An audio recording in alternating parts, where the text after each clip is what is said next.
Hello everyone and welcome to this week's Shed Adventures. This is our Easter edition, I think. I'm off to do some work on my daughter's new house, so I shall be scraping wallpaper off the walls and sanding floors for the Easter period. However, I thought I would have a quick Shed Adventure with you before I go. So I have been threatening to shoot some longbows. I think I've said I will shoot some next week, and I've been saying that forever. I have a small problem, which is my arrows.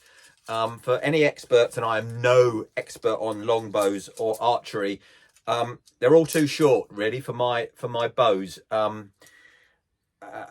Yeah, and these are rubbish arrows, but they will have to do.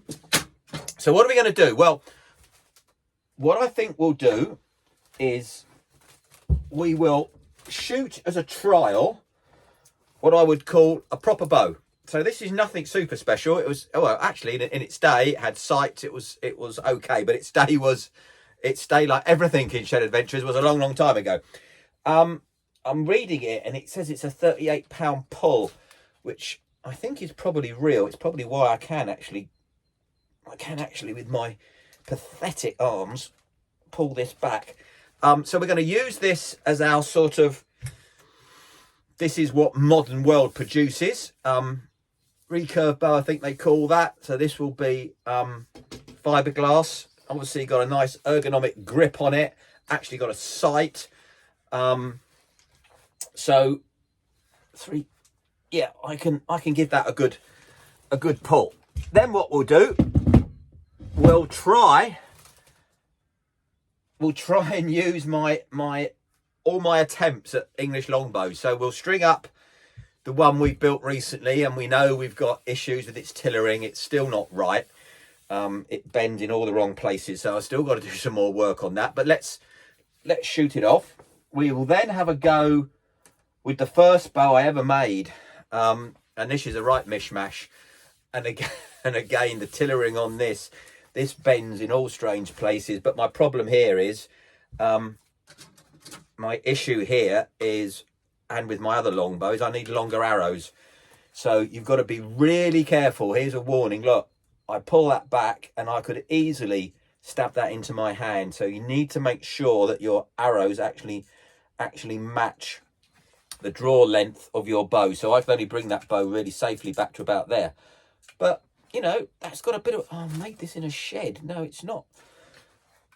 I reckon if I got some proper arrows on there, we'd be in business. And then we've got what I call the Mary Rose war bow. So this isn't really a long bow. It's a lot shorter and it's a lot more powerful. And I built this out of the spec of some of the longbows they found, the medieval longbows they found on the Mary Rose, hidden in the mud of Portsmouth Harbour. And I have no chance of pulling this even vaguely into its, oh, you would be a huge man to do that. I'm out of breath just sat here. Imagine the shoulders on these guys who did this as a living as English archers. Must have been immense. So let me go and set up a target in the garden. Nothing special. We'll go and find, I don't know, a cardboard box or something. Maybe that sort of represents skin. And we'll just shoot off 3 or 4 arrows and just see how all the bows stack up with each other. And I'll tell you, if I get my breath back, how difficult some of these are to fire. Great. I'll see you outside in the garden. So here we have our collection of bows. This is what we will try. And over here we've got 10 meters. So I've got a few arrows and I've got a chair with a cardboard box on it. Let's go and have a look, see what we've got here. So this is fairly solid stuff. Is that representative of the hide of an animal? Well, we'll see. So let's go and have a look and see how we get on with that. Okay, so let's use our test bow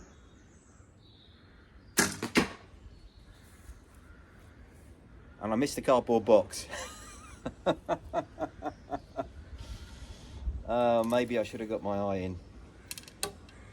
Let's try again.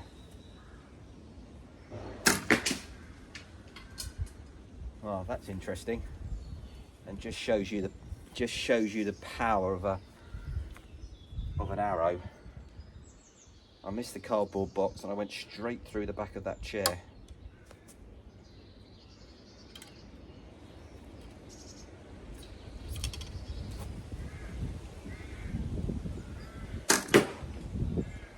Bang. Right. Strike one. Let's go and have a look at that.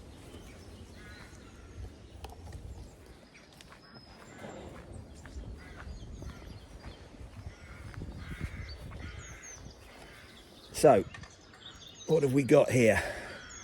So we've gone through the cardboard box, we've gone through the cardboard box there, we've gone through this cardboard box, and we've come straight through the back of this old chair. So that's our test standard archery longbow without a proper arrow on it, and it certainly hasn't got a sharp end, it's got a blunt end. So let's see how our English longbows fare with that. So let's try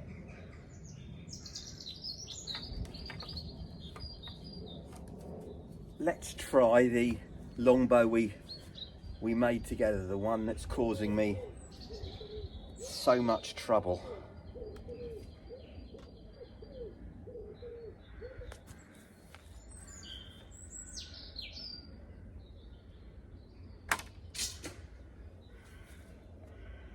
Let's try another one.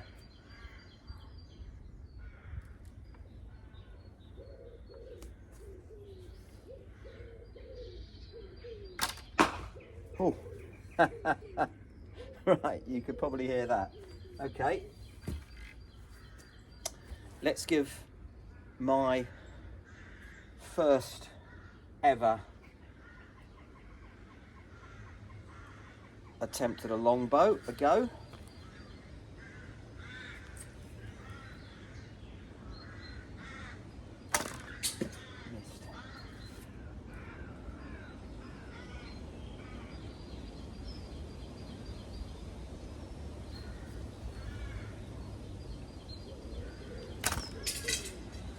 Again. Right, let me go and get our arrows back. Right, we have retrieved some arrows, and hopefully I've got my aim in, got my eye in a bit better. Hit it. Now let's try the big, what I describe as a Mary Rose warbow. See how we get on. See how we get on with this. Crikey. Oh my word.